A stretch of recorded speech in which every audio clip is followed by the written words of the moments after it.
আজ আপনাদের সাথে শেয়ার করব আমার আর ফুজির প্রথম জাপানের বুলেট ট্রেনে চড়ার অভিজ্ঞতা। নমস্কার, কেমন আছেন সবাই? আমি ফুজির মাম্মা। আমার নতুন একটি ভিডিওতে আপনাদের সবাইকে স্বাগত জানাই। 19শে জানুয়ারি আমরা সকাল সকাল বেরিয়ে পড়েছি। টোকিও যাব, টোকিওর থেকে ইয়ামাগাতা স্টেশন যাব। নিশিকাসাই স্টেশন থেকে আমরা ওতেমাচি চলে আসি মেট্রো করে।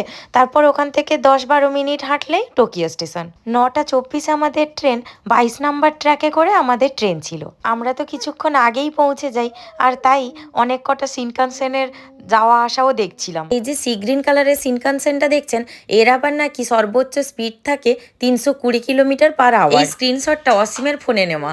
ও কিছুদিন আগে এই ট্রেনে করেই গেছিল। পৃথিবীর প্রথম বুলেট ট্রেন জাপানে 1964 সালে চালু হয়। একটাও অ্যাক্সিডেন্ট ছাড়াই 60 বছরেরও বেশি এই ট্রেন জাপানে চলছে। বুলেট ট্রেনকে জাপানে আবার শিনকানসেন বলে, যার মানে হলো নিউ মেন লাইন। এখানে দেখেছেন রেলওয়ে স্টাফরা আগের থেকেই দাঁড়িয়ে থাকে। ট্রেন থামলে ওনারা প্যাসেঞ্জারদের থেকে ট্র্যাশ কালেক্ট করেন। এই মানুষজন প্রচন্ড পোলাইট হন, আর সাথে করে প্রচন্ড ডিসিপ্লিন হন। মানে রাস্তাঘাট থেকে শুরু করে পাবলিক টয়লেট পর্যন্ত প্রচন্ড পরিষ্কার থাকে। বলতে বলতে আমাদের ট্রেনও চলে এসেছে। জানেন তো 1996 সালে ট্রায়াল রানের সময় বুলেট ট্রেনের স্পিড ছিল 443 কিলোমিটার প্রতি ঘন্টায়। লাস্ট স্টেশন থেকে যখন ট্রেনটা আবার উল্টো দিকে যাবে, তখন দেখুন সিটগুলো আবার এরকম করে ঘুরে যায়। প্ল্যাটফর্মে ট্রেন চলে আসার পরেও আমাদেরকে বেশ কিছুক্ষণ ওয়েট করতে হয়।